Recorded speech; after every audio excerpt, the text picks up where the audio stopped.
berawal dari depresi, sehingga seseorang tadi sulit untuk tidur nyenyak.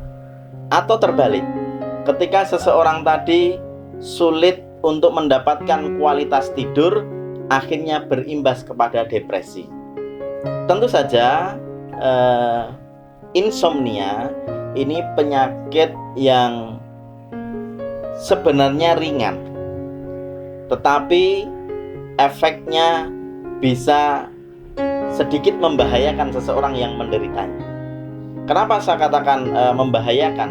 Ketika ini berlarut-larut, ya, maka satu, fungsi kekebalan tubuhnya juga akan turun karena tidak bisa tidur.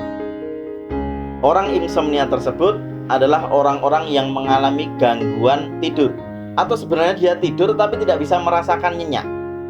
Saya menemukan sebuah kasus, menurut suaminya, istrinya itu tidur bahkan hingga mendengkur. Tetapi kemudian ketika dia bangun, yang diutarakan kepada suaminya, saya masih mendengar suara-suara yang ada di sekitar saya. Nah, akhirnya itu dirasakan beberapa waktu, 2 pekan lebih. Nah, selain kemudian menurunnya fungsi kekebalan tubuh, bisa jadi insomnia ini menimbulkan kejang, atau yang lebih parah lagi, serangan jantung.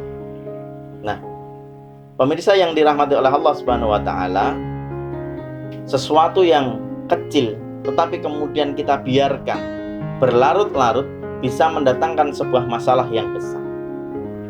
Buktinya ketika seseorang mengalami insomnia dan tidak mendapatkan solusi segera, secara fatal bisa berakibat kepada serangan jantung itu tadi. Oleh karenanya, ketika kita merasakan keluhan tersebut, mari segera kita usahakan mendapatkan solusi. Yaitu pertama, misalkan merubah pola hidup kita, atau kemudian jangan membiasakan untuk bergadang yang belum terlanjur.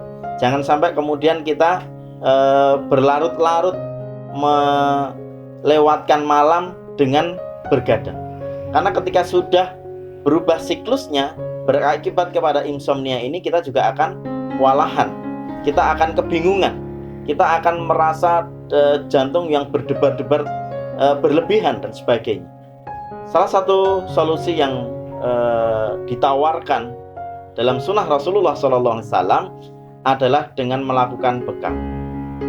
Ketika seseorang tadi mengalami insomnia, kemudian dilakukan pembekaman, salah satunya adalah salah satu titik di atas jantung yang fungsinya untuk melancarkan peredaran darah dari jantung ke otak besar.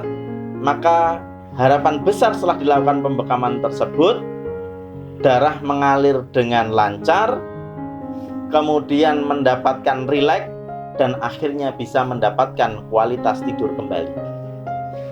Tidak perlu kemudian kita ragu. Tidak ada salahnya kita mencoba untuk melakukan bekam. Insya Allah, keluhan insomnia yang baru dirasakan oleh pemirsa atau beberapa waktu sudah dirasakan dan sangat mengganggu ini akan segera sembuh ketika dilakukan pembekaman 1 atau 2 kali. Insya Allah harapannya, karena sebagian besar yang pernah mengalaminya dilakukan pembekaman 1 kali saja sudah mengalami rileks, kemudian bisa istirahat dengan nyaman.